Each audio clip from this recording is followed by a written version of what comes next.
आकाशवाणी कटक प्रचार करुछु अतिबड़ी जगन्नाथ दास विरचित श्रीमद् भागवतर 35तम भाग प्रयोजना सुहास महांती।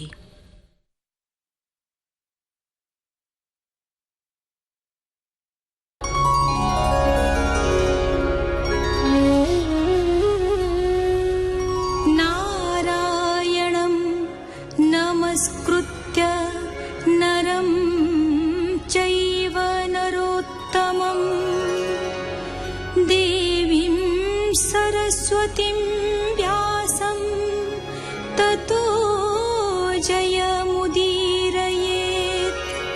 मूकं करोति वाचालं पङ्गुं लङ्घयति गिरिं यत्कृपातमहं वन्दे परमानन्दमाधवम्।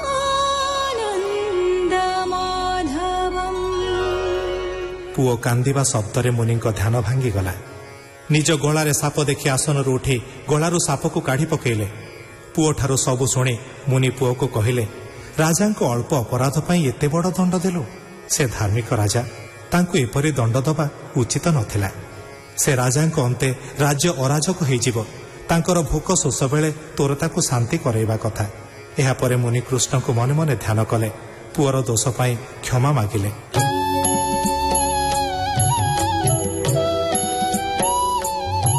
सुतौवाच से महीपति परीक्षित चिन्तानिमग्न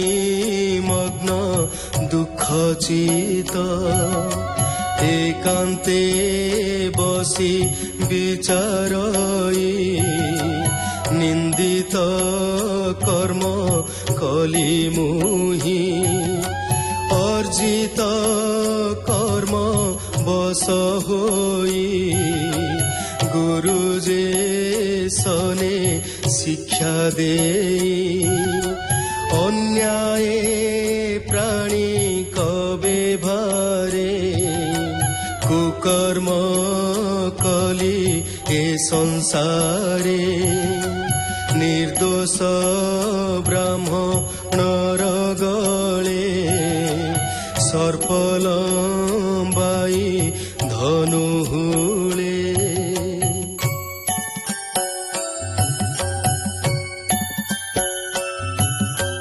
निश्चल जोगे तार ध्यान न जानी हेली हत ज्ञान देवहेलन कर्म कली निकटे संकट लभिली ए पाप बिना सन हेतु बेगे विधाता मोते चिंतु ए कर्म पूर्ण मुझे मंते केबे हे न कल्पई चिते ब्राह्मण क्रोध दावानल ए मोर राज्य धन बल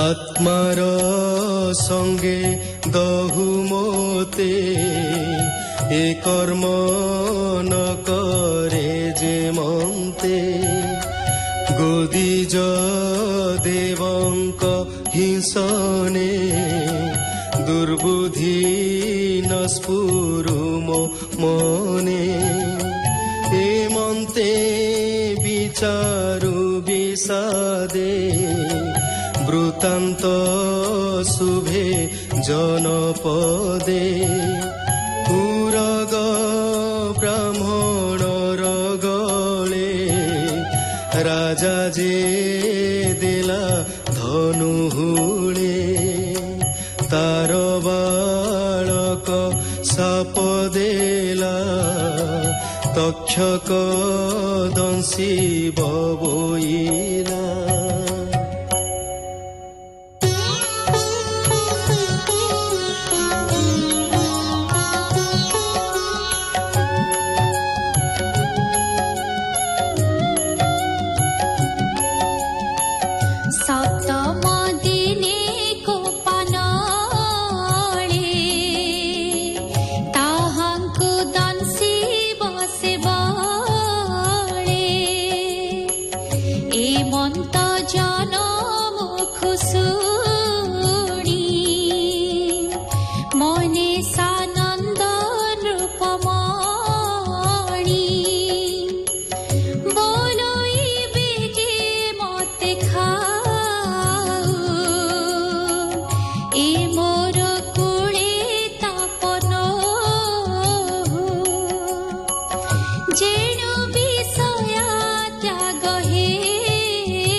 ଏମନ୍ତ ନିଶ୍ଚୟ ବିଚାରି ରାଜ ସମ୍ପଦ ପରିହରି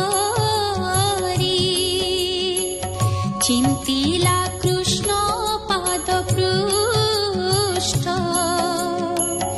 ସେବନ ବିନା ନାହିଁ ଶ୍ରେଷ୍ଠ କୃଷ୍ଣର ପାଦ ପଦ୍ମ ଜଳେ ପ୍ରବେଶ ଯାଇ ଗଙ୍ଗା କୂଳେ ଶ୍ରୀକୃଷ୍ଣ ଚରଣ ତୁଳସୀ ପାଦ ଉଦକ ରଜେ ମିଶି ଅତି ପବିତ୍ର ବହେ ବାରି ଉଭୟ ଲୋକ ପାପ ହରି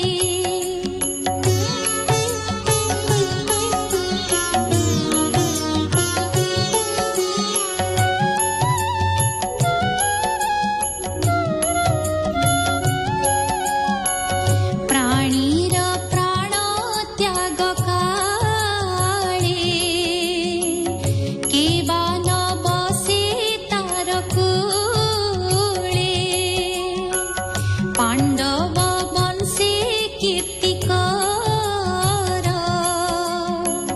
ସକଳ ରାଜା ମଧ୍ୟେ ବର ସେ ସୁର ନଦୀ ତୀରେ ଯାଇ ଚିତ୍ତେ ଗୋବିନ୍ଦ ପଦ ଧ୍ୟାଇ ବିଷୟ ସଙ୍ଗ ଦୂର କରି ଅନ୍ନ ଉଦକ ପରିହରି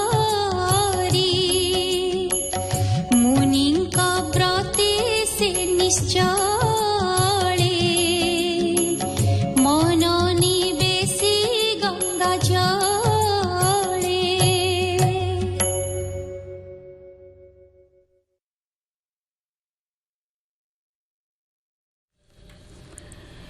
ଶୁଣୁଥିଲେ ଅତିବଡ଼ି ଜଗନ୍ନାଥ ଦାସ ବିରଚିତ ଶ୍ରୀମଦ୍ ଭାଗବତର 35ତମ ଭାଗ। ଏହି ଭାଗରେ କଣ୍ଠଦାନ କରିଥିଲେ କୃଷ୍ଣଚନ୍ଦ୍ର ରାୟ, ତୃପ୍ତି ଦାସ ଏବଂ ଶୈଳଭୌମ ମହାପାତ୍ର। ବେତାର ସମ୍ପାଦନା କରିଥିଲେ ଡକ୍ଟର ବିଚିତ୍ରାନନ୍ଦ ମହାନ୍ତି, ସଙ୍ଗୀତ ରାଖଲଚନ୍ଦ୍ର ମହାନ୍ତି, ବର୍ଣ୍ଣନା ସଞ୍ଜୟ କୁମାର ଶତପଥୀ, ପ୍ରଯୋଜନା କରିଥିଲେ ସୁହାସ ମହାନ୍ତି।